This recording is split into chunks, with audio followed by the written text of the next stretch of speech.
कहावत है कि धरती से जाने के बाद से नाम ही रह जाता है। ऐसे ही पुण्य आत्मा थे समाज सेवी स्वर्गीय चौधरी चंदमान। वह एक बहुत बड़े समाज सेवी थे। उन्होंने लोगों की भलाई के लिए अनेक काम किए। गांव में मंदिर की स्थापना के साथ साथ अस्पताल, स्कूल भी उन्होंने ही बनवाया और गरीब बेटियों का सामूहिक विवाह भी बाबूजी ने करवाया। आज उनके नेक कामों की वजह से ही उन्हें हजारों की संख्या में पहुंचे लोगों ने श्रद्धांजलि दी और उन्हें याद किया। इस मौके पर लोगों ने उन्हें याद करते हुए कहा कि आज उनका गांव उनके जाने के बाद अनाथ हो गया है। बाबूजी चंदमान के जाने के बाद उनकी कमी हमेशा ही गांव के लोगों के बीच रहेगी।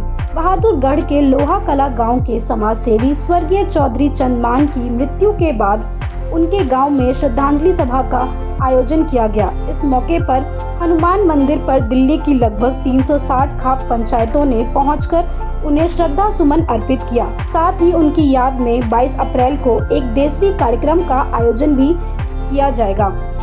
बताया जा रहा है कि देशरी कार्यक्रम में पूरे देश के साथ साथ 20 अन्य देश के लोग भी जुड़ेंगे, जिसमें 22 अप्रैल को समाज सेवी स्वर्गीय चौधरी चंदमान के श्रद्धांजलि के साथ साथ अनेक कार्यक्रम भी किए जाएंगे, जिसमें प्रीति भोज के साथ साथ रागनी का कार्यक्रम भी किया जाएगा।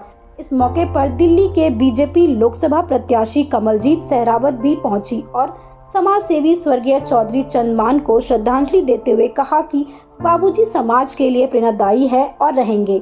इस मौके पर समाज सेवी स्वर्गीय चौधरी चंदमान के पुत्र अशोक मान ने कहा कि पिताजी हमारे बीच नहीं हैं, लेकिन आज जिस तरह से हजारों लोगों ने उन्हें श्रद्धांजलि दी वो यह बताने के लिए काफी है कि उनकी इज्जत समाज में किस तरह की थी।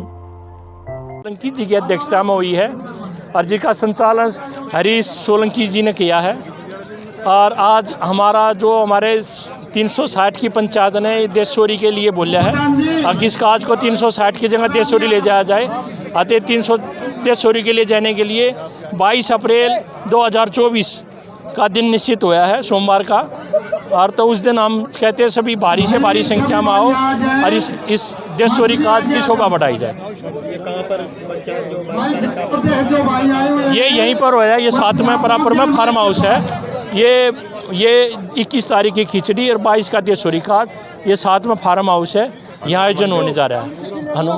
और 23 तारीख को 23 अप्रैल को जो 62वां जो हम लोहा कला में 62वां हनुमान उत्सव मनाने जा रहे हैं, वो सभी का 23 अप्रैल 2024 का भी 62वां जन्म उत्सव के लिए भी हम सभी को आमंत्रित कर रहे हैं, जो इसमें भी भारी से भारी संख्या में आगे पहुँचे। आज का जो कार्यक्रम था उसमें श्रद्धांजलि सभा भी आयोजित की गई, उसके बारे में बताइए। ये श्री चंदमान जो यहाँ के समाज सेवी, धार्मिक और बड़े धर्मात्मा व्यक्ति थे, जो उनकी तीसरी पुण्यतिथि पर जो देशोरी काज होने जा रहा है, अतः उन्हीं के एकत्रित होने के लिए उनकी पुण्यतिथि है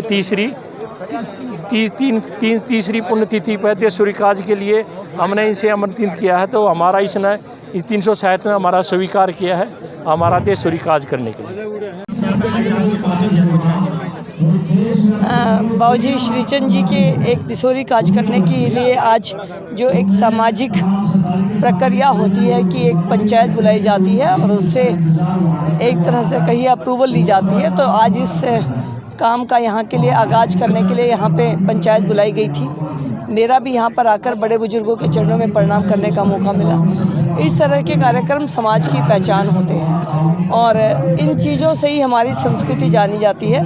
तो मैं दलबीर जी को, उनके भाई अशोक जी को और छोटे भाई सिकंदर जी को बधाई देती हूँ कि वो इस परंपरा को आगे बढ़ा रहे हैं। आज बड़ी संख्या में यहाँ पर समाज भी इकट्ठा हुआ, क्या कुछ आपने समाज से अपील की, क्या कुछ किया? समाज को सामाजिक कार्यों के लिए हमेशा प्रेरित करना चाहिए और जो ये समाज है इसको अपनी रीति नीति लेकर आगे बढ़ना चाहिए।